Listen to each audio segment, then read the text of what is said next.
이번 시간에는 우리 Alt를 이용한 바로가기 키에 대해서 같이 한번 살펴보도록 하겠습니다.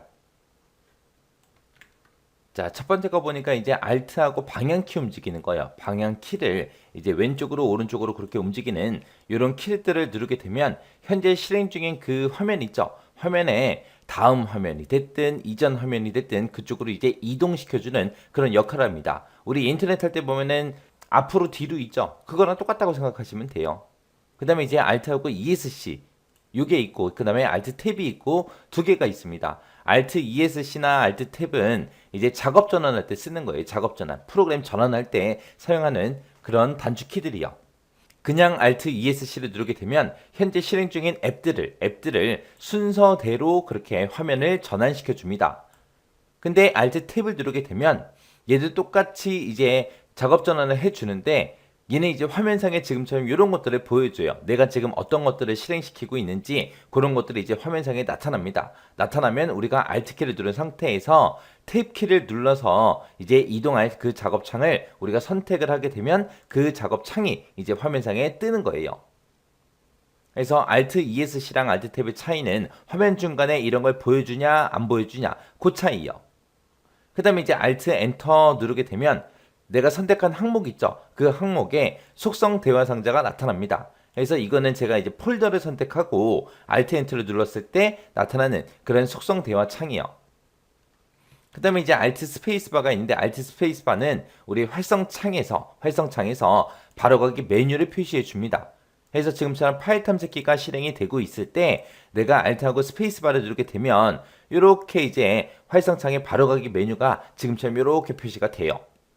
그 다음에 이제 Alt하고 F4 요거는 이제 창이 됐든 앱이 됐든 그런 것들을 이제 종료할 때 사용하는 그런 단축키죠. 만약에 화면상에 실행 중인 앱이 없으면 이제 윈도우 종료를 해줘요. 그 다음에 이제 Alt하고 프린트 스크린이요. 얘는 현재 작업 중인 그 활성화된 창 있죠. 그 활성 창을 클립보드로 복사를 해줍니다.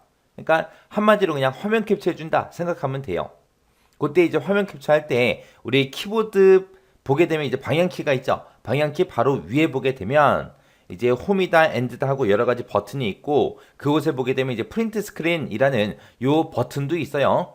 요 버튼을 그냥 눌렀을 때 아니면은 Alt하고 프린트 스크린 눌렀을 때 서로 달라요.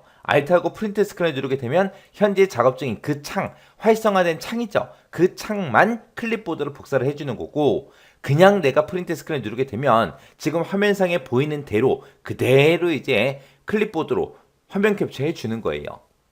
그 다음에 이제 Alt하고 F8이요. Alt F8을 누르게 되면 로그인 화면 있죠? 그 로그인 화면에서 암호를 입력할 때 원래 이렇게 동그라미 기호가 표시가 되는데 이 기호가 나타나지 않고 우리가 입력한 내용이 있어요. 그 내용을 확인할 수 있게 그렇게 해주는 게 Alt F8번이요.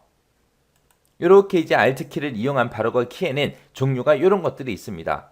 자, 이런 단축키들은 시험 문제 단골 손님으로 나오는 문제들이니까 꼭 여러분들이 뭐가 뭔지는 꼭 기억하셔야 돼요. 근데 이거를 기억할 때 그냥 영어 단어 외우듯이 다다다다 외워버리면 안 됩니다. 여러분들이 직접 윈도우를 사용하실 때 이런 단축키를 직접 한 번씩 다 실습 한번 해보세요. 그래야 이제 머릿속에 오래 남습니다. 그리고 이 중에서 이런 단축키들 중에서 여러분들이 자주 쓸만한 것들 있죠? 그런 것들은 외워서 컴퓨터를 사용할 때마다 한번 사용해 보세요. 그러면 자연적으로 공부도 같이 돼요. 자, 컨트롤을 이용하는 바로가기 키에는 여러 가지가 있어요. 자, 그 중에서 이제 우리 기본적으로 사용되는 게 컨트롤 C, X, V, Z. 이게 이제 가장 많이 사용되죠. 그래서 여기서 컨트롤 C는 이제 복사, 그리고 컨트롤 X가 잘라내기, 그 다음에 컨트롤 V는 붙여넣기, 그리고 컨트롤 Z는 실행 취소하는 거고요. 그 다음에 이제 컨트롤 A를 누르게 되면 파일이 됐든 폴더가 됐든 모두 선택할 때 우리가 사용하는 게 컨트롤 A요. 그 다음에 컨트롤 ESC는 우리 시작 버튼 누르면 시작 메뉴가 쭉 표시가 되죠. 그거예요. 우리가 시작 단추를 누르지 않아도 컨트롤 ESC만 누르게 되면 시작 메뉴를 이제 호출해줘요. 그래서 시작 메뉴 표시할 때 쓰는 단축키가 컨트롤 ESC요. 그리고 컨트롤 시프트 ESC를 누르게 되면 우리 작업 관리자, 그 대화 상자가 나타납니다. 그래서 작업 관리자에 우리가 보통 언제 들어가요? 뭐 응답 없음이 뜨거나 했을 때, 프로그램을 우리가 강제 종료시킬 때, 앱을 강제로 종료시키고 싶을 때 우리가 보통 많이 들어가죠. 그 작업 관리자 띄워주는 게 컨트롤 시프트 ESC요. 그리고 컨트롤 키를 누른 상태에서 마우스 왼쪽 오른쪽 버튼 중간에 보게 되면 스크롤 있죠. 그 돌리는 거 있죠. 그거를 이제 돌리게 되면 우리 바탕화면에 아이콘의 크기가 변경이 됩니다. 크게 되든 작게 되든 크기 변경할 때 쓰는 게 컨트롤하고 마우스 스크롤이요. 그래서 이런 것들이 이제 컨트롤을 이용한 그런 바로가기 키, 단축키요. 그래서 이런 것들도 우리 시험 문제에 자주 출제되니까 이런 것들 꼭 기억하고 계셔야 돼요. 자, 시프트를 이용한 바로가기 키요. 우리 딜리트 키는 우리 삭제할 때 누르는 거죠. 그때 이제 시프트 딜리트를 눌렀을 때랑 그냥 딜리트 눌렀을 때랑 달라요. 우리가 그냥 시프트하고 딜리트 키를 누르게 되면 얘는 이제 휴지통을 거치지 않고 완전히 바로 그냥 삭제해버리는 걸 보고 얘기합니다. 그래서 우리가 그냥 딜리트 키를 눌렀을 때는 휴지통으로 이동하겠습니까? 라고 그렇게 물어보는데 지금 여기에 나와 있는 바로가기 키처럼 시프트랑 딜리트 키를 같이 누르게 되면 지금처럼 화면이 이렇게 떠요. 완전히 삭제하시겠습니까? 라고 그렇게 물어봅니다. 얘가 이제 휴지통으로 이동하겠냐? 완전히 삭제하겠냐? 요게 이제 그냥 딜리트 키만 눌렀냐? 아니면 시프트랑 같이 눌렀냐? 그 차이요. 그 다음에 이제 시프트하고 F10번이요. 시프트 F10번은 바로가기 메뉴 표시할 때 쓰는 거예요. 얘가 뭘 얘기하냐? 우리 어떤 특정 파일이 됐든 폴더가 됐든 아니면 어떤 프로그램이 됐든 아니면 그냥 바탕화면이 됐든 우리가 마우스 오른쪽 버튼 눌렀을 때 작은 메뉴가 표시가 되죠. 그게 바로가기 메뉴예요. 그래서 바로가기 메뉴, 요게 얘 얘기하는 거예요. 그래서 얘는 이제 내 컴퓨터를 선택하고 마우스 오른쪽 버튼 아니면은 Shift하고 F10번을 눌렀을 때 지금처럼 이렇게 바로가기 메뉴가 표시가 됩니다. 그래서 Shift를 이용한 바로가기 키에는 이런 것들이 있다. 요거 잘 기억하세요. 자, 윈도우 키 이용하는 거요. 우리가 그냥 윈도우 키만 누르게 되면 시작 메뉴가 호출이 되죠. 그래서 우리가 마우스로 이제 작업 표시줄에 있는 그 시작 단추를 눌렀을 때 그때 이제 시작 메뉴가 나타나는데 그때 우리 앞에서 배웠을 때 컨트롤하고 ESC 키를 눌러도 그렇게 된다 그랬어요. 그래서 시작 메뉴 호출하는 방법은 세 가지가 있습니다. 윈도우 키를 누르든 아니면 컨트롤 ESC를 누르든 아니면 우리가 마우스로 시작 메뉴를 누르든 그렇게 세 가지요. 그 다음에 이제 윈도우하고 D요. 윈도우 D는 열려있는 모든 창과 대화 상자 같은 것들이 있죠. 그런 것들을 전부 다 최소화를 하거나 아니면은 이전 크기로 그렇게 나타낼 때 우리가 윈도우 D를 눌러요. 그래서 그럼 열려있는 모든 창과 대화 상자를 다 최소화시킨다. 그 얘기는 바탕화면에 표시하겠다. 그 얘기죠. 그 다음에 이제 윈도우하고 E키요. E키, 알파벳 E요. 얘를 누르게 되면 파일 탐색기, 그게 이제 실행이 돼요.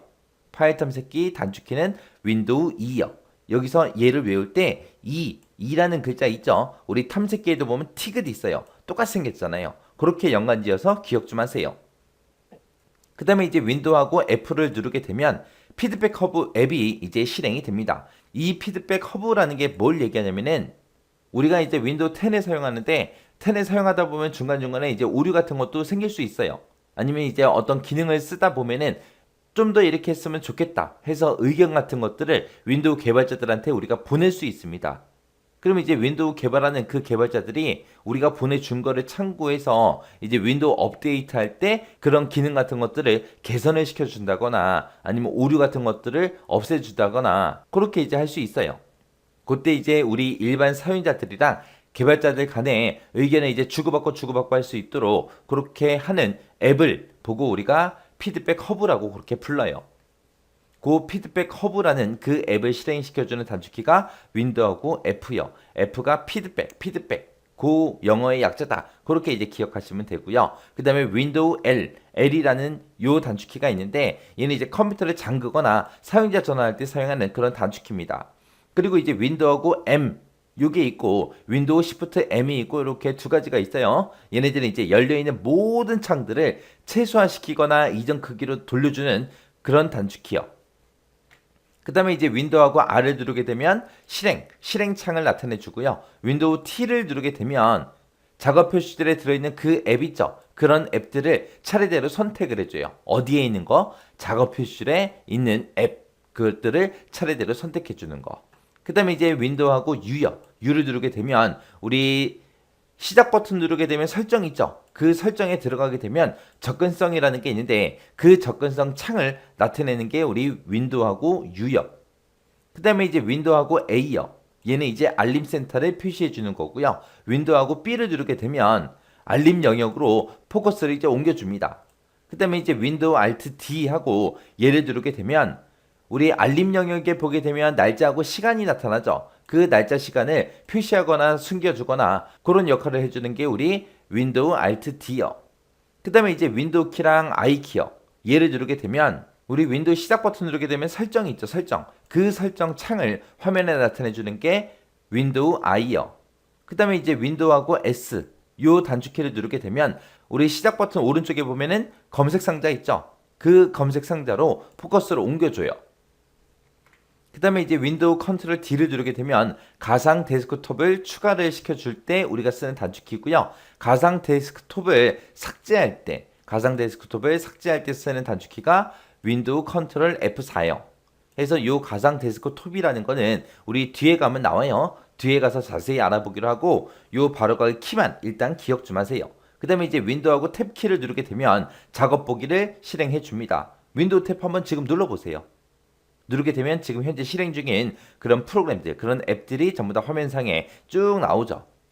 자, 그 다음에 이제 윈도우하고 홈키를 누르게 되면 지금 현재 선택한 창이죠. 그거 빼고 모든 창을 싹 다 최소화시켜주는 그런 단축키가 윈도우하고 홈이요. 그 다음에 이제 윈도우 키를 누르고 이제 방향키요. 위아래 왼쪽 오른쪽 해서 방향키를 누르게 되면 지금 현재 선택한 창이죠. 그 창을 최대화를 시켜주거나 아니면은 왼쪽으로 최대화 아니면 오른쪽으로 최대화 아니면 창을 최소화 그렇게 해주는 게 우리 윈도우하고 방향키요. 그 다음에 이제 윈도우 키랑 컨트롤하고 F를 누르게 되면 컴퓨터 찾기 대여 상자가 이제 화면상에 나타납니다. 그 다음에 이제 윈도우하고 더하기 빼기 ESC 요 단축키요. 요 단축키는 돋보기를 실행을 해줘요. 돋보기를 실행해서 확대를 시키거나 축소를 시키거나 종료를 할 때 우리가 쓰는 단축키가 윈도우 더하기 빼기 ESC요. 그 다음에 이제 윈도우 키랑 퍼즈, 브레이크라는 요 키요. 요 키를 누르게 되면 시스템 창이 화면상에 나타납니다. 우리 윈도우 키를 이용한 바로기 키가 종류가 되게 많죠. 요런 단축 키들은 영어 단어 외우듯이 외우는 거 아니에요. 여러분들이 직접 한번 다 실습해 보시고 이 중에서 여러분들이 자주 쓸만한 그런 단축키들은 꼭 기억하세요. 기억하시고 컴퓨터 쓸 때마다 이런 단축키들을 이용해서 활용 한번 해보세요. 그럼 이제 여러분들도 공부도 되고 여러분들이 컴퓨터를 사용할 때 좀 더 편하게 사용할 수 있습니다.